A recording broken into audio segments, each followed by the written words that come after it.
Hello everyone, my name is Miles Price. I'm a functional medicine practitioner and clinical nutritionist for nutritionupgrade.com. Today what I want to talk about is cancer and functional medicine. We know with cancer today, 1 in 2 people are going to be affected by this disease. And more of us are connected through either friends, family or colleagues who have this disease, and we really want to try and improve their outcomes.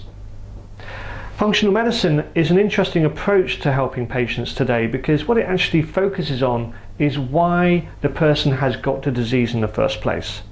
And if we understand that, then we can start to understand how to improve the patient's longevity and healing process in dealing with that particular disease.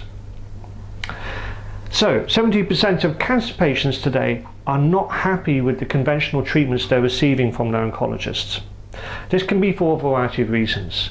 It may be because the relationship between an oncologist is strained because of the communication style. It may be because of the chemotherapy, radiotherapy has poor prognosis in terms of long-term survival. Or maybe that the chemotherapy, radiotherapy is quite debilitating in terms of the side effects it gives to patients.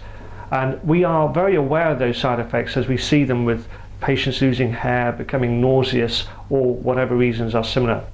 So with that in mind, what a lot of patients are doing, in fact 93% of patients, they're taking some form of nutritional supplement. Maybe some cod liver oil, vitamin A, magnesium. And they're doing this because they want to improve the chances of survival, obviously. However, this really plays into the role of what is functional medicine and what it's trying to do. And that is, it's trying to understand the root cause of dysfunction in the body. There are many reasons why people get disease, like heart disease, cancer, diabetes. And understanding those reasons deeply and looking at the functional medicine implications of that means that we can take various lifestyle, nutritional, dietary, detoxification measures to improve our body's metabolism and to improve our general well-being, which will then help beat the disease. So, in particular to cancer, there are some various key areas which we need to investigate to understand whether or not those are the triggers to the disease happening. And I've just listed a few of them here. The first one is hormones. So hormones are various neurotransmitters. They can be various chemicals which go around the body to tell us to do various things. And particular hormones like estrogen, progesterone, DHEA have particular effect on the cancers of prostate, breast cancer, uterine cancer. And if we understand the role of progesterone to estrogen in particular, we can then see if the influence of those hormones are having a role to play in those cancers. With toxicity, we now live in an environment in the world today where we are exposed to many toxins coming from the air, from the food, from the water, from the cosmetics we put on our skin. And if we are aware of how those toxins are affecting our liver, the way we metabolize those toxins, then we can do something about whether or not we need to do more detoxification or whether or not we're coping okay. Various deficiencies now today are very prevalent. We are not consuming the nutrient-dense foods we used to eat 50 years ago. And particular deficiencies can manifest over time in actually affecting our metabolism and the way our cells work. One particular deficiency is vitamin D.